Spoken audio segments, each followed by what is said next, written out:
Pada bulan Nisan, tahun ke-20, pemerintahan Raja Artahsasta, ketika menjadi tugasku untuk menyediakan anggur, aku mengangkat anggur dan menyampaikannya kepada raja.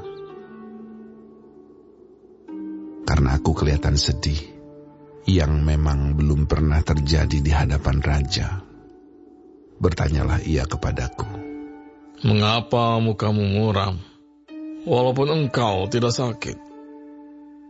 Engkau tentu sedih hati." Lalu aku menjadi sangat takut. Jawabku kepada raja,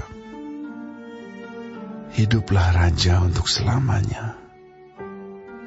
Bagaimana mukaku tidak akan muram kalau kota, tempat pekuburan nenek moyangku, telah menjadi reruntuhan dan pintu-pintu gerbangnya habis dimakan api?" Lalu kata raja kepadaku, "Jadi, apa yang kau inginkan?"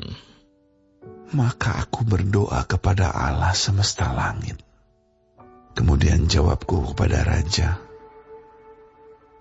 "Jika raja menganggap baik dan berkenan kepada hamba-Mu ini, utuslah aku ke Yehuda, ke kota pekuburan nenek moyangku, supaya aku membangunnya kembali."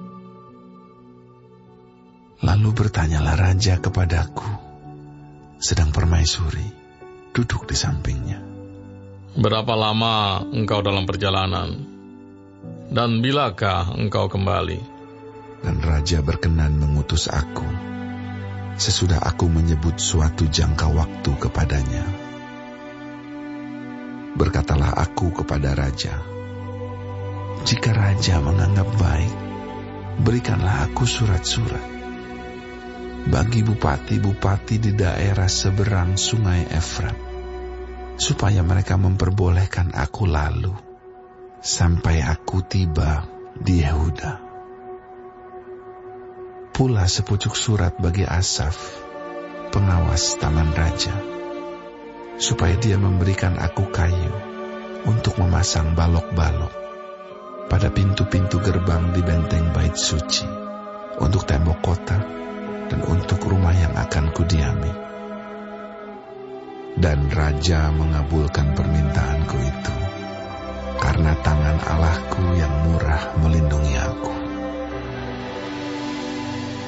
Maka datanglah aku kepada bupati-bupati di daerah seberang sungai Efrat, dan menyerahkan kepada mereka surat-surat raja. Dan raja menyuruh panglima-panglima perang dan orang-orang berkuda menyertai aku. Ketika Sanbalat, orang Horon, dan Tobia, orang Amon, pelayan itu, mendengar hal itu, mereka sangat kesal, karena ada orang yang datang mengusahakan kesejahteraan orang Israel. Maka tibalah aku di Yerusalem. Sesudah 3 hari aku di sana, bangunlah aku pada malam hari bersama-sama beberapa orang saja yang menyertai aku. Aku tidak beritahukan kepada siapapun rencana yang akan kulakukan untuk Yerusalem, yang diberikan Allahku dalam hatiku. Juga tak ada lain binatang kepadaku, kecuali yang kutunggangi. Demikian pada malam hari, aku keluar melalui pintu gerbang lebak ke jurusan mata air ular naga dan pintu gerbang sampah. Aku menyelidiki dengan seksama tembok-tembok Yerusalem yang telah terbongkar dan pintu-pintu gerbangnya yang habis dimakan api. Lalu aku meneruskan perjalananku ke pintu gerbang mata air dan ke kolam raja. Karena binatang yang kutunggangi tidak dapat lalu di tempat itu, aku naik ke atas melalui wadi pada malam hari dan menyelidiki dengan seksama tembok itu. Kemudian aku kembali, lalu masuk melalui pintu gerbang lebak. Demikianlah aku pulang. Para penguasa tidak tahu kemana aku telah pergi dan apa yang telah kulakukan. Karena sampai kini, aku belum memberitahukan apa-apa kepada orang Yahudi, baik kepada para imam maupun kepada para pemuka, kepada para penguasa dan para petugas lainnya. Berkatalah aku kepada mereka, "Kamu lihat kemalangan yang kita alami, yakni Yerusalem telah menjadi reruntuhan dan pintu-pintu gerbangnya telah terbakar.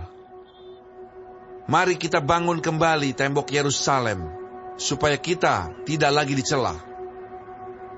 Ketika ku beritahukan kepada mereka betapa murahnya tangan Allahku yang melindungi aku, dan juga apa yang dikatakan raja kepadaku, berkatalah mereka, "Kami siap untuk membangun." Dan dengan sekuat tenaga, mereka mulai melakukan pekerjaan yang baik itu. Ketika Sanbalat, orang Horon, dan Tobia, orang Amon, pelayan itu, dan Geshem, orang Arab, mendengar itu, mereka mengolok-olokkan dan menghina kami. Kata mereka, "Apa yang kamu lakukan itu? Apa kamu memberontak terhadap raja?" Aku menjawab mereka, kataku, "Allah semesta langit, dialah yang membuat kami berhasil. Kami, hamba-hambanya, telah siap untuk membangun. Tetapi kamu tak punya bagian atau hak dan tidak akan diingat di Yerusalem."